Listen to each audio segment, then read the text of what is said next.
So I think one of my latest videos may have ruffled some feathers in a particular area, and it got me thinking, I've had a conversation about this. So today, we're going to talk about it. Why do motorcyclists over-rev their engines? On today's Graybeard Biker.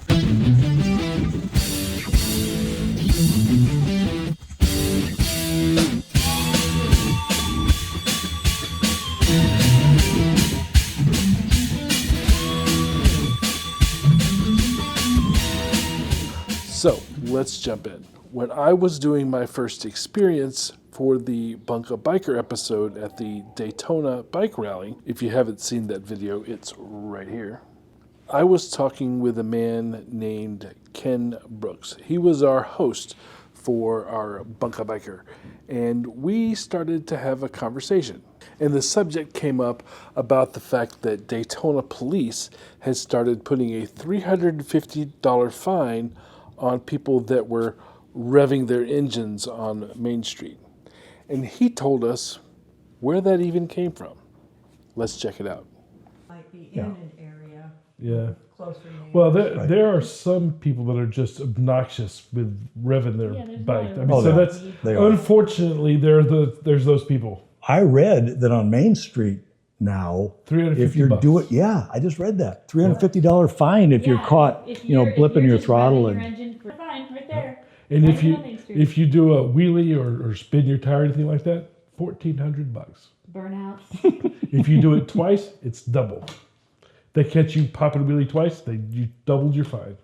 They don't want that on Main Street. Well, there's too many people there. Yeah. I mean, there's too many bikes there. You're just asking for an accident. Those people are stupid anyway. Running their rev there. Who wants to hear that? Yeah. I can do it too. We all have motorcycles, guys. We all have motorcycles. It's not impressive. They were doing that in DeLand yesterday, going up and down the street like that. And I was standing there with Brandon and Daniel, and I said, you know where that started? Everybody does it now, but they don't even know why they're doing it. Well, because everybody else does it, and I want them to look at me too.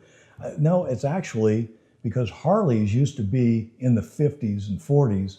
They used to be DC generators on there, and they didn't generate enough juice at idle to keep the battery topped off. So at a stoplight, they would give it a few twists to add more juice to their battery, 6-volt systems back then. Mm-hmm. So having a full battery was more critical. But so then they changed over to AC alternators. So now that's what we have now. They have plenty of juice. You don't need to do that anymore. But old habits die hard. Yeah, old habits die hard, and it just gets perpetuated and blown along, and So, there you go. Mystery solved. If you didn't know, now you know. But, FYI, this is obnoxious.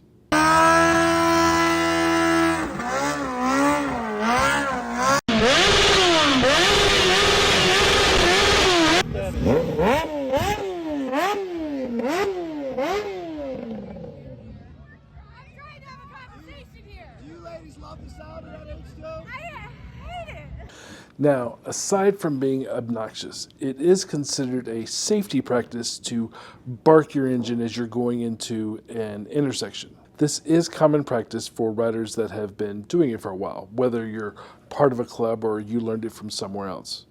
Barking your engine can get the attention of a pedestrian, a car, the motorcycle next to you that's not paying attention, to kind of say, here I am moving, pay attention. So it's kind of used as a horn in that way to get people's attention, let them know you're there. However, in Japan, they've turned it into some sort of musical, rhythmic competition.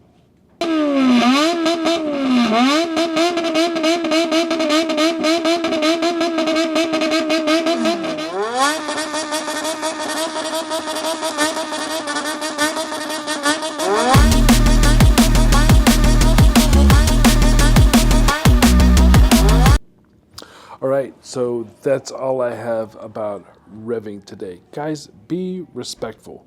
Don't go through somebody's neighborhood at 2 o'clock in the morning revving your motorcycle. That's just obnoxious. Don't be obnoxious. Don't be a douche.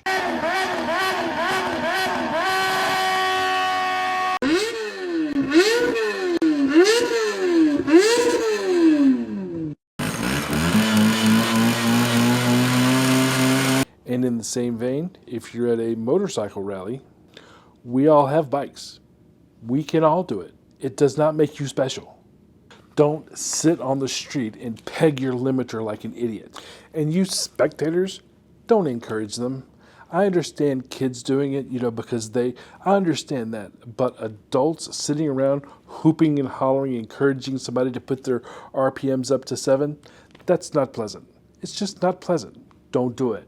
We all like the sound of the rumble, but the whine, not so much. So our next adventure is going to be Leesburg Bike Fest. As this is airing, we are probably in Tallahassee right now, getting footage for the Tallahassee Bike Fest episode that we're going to be putting out. But just a week after Tallahassee is going to be Leesburg. So if you're going to Leesburg Bike Fest, put a comment below. Let us know. And please, if you haven't already, like and subscribe. That's always good for the channel. And if you like motorcycle content and you click the like button, it lets YouTube know to give you more motorcycle content. Not just us. If you want more of us, it's subscribe and notification bell. Like is just to tell them the type of content that you like. The mysteries of YouTube. But if you subscribe, it tells them that you like us and want to see more of our content. Anyways, until next time, stay free, keep it shiny side up.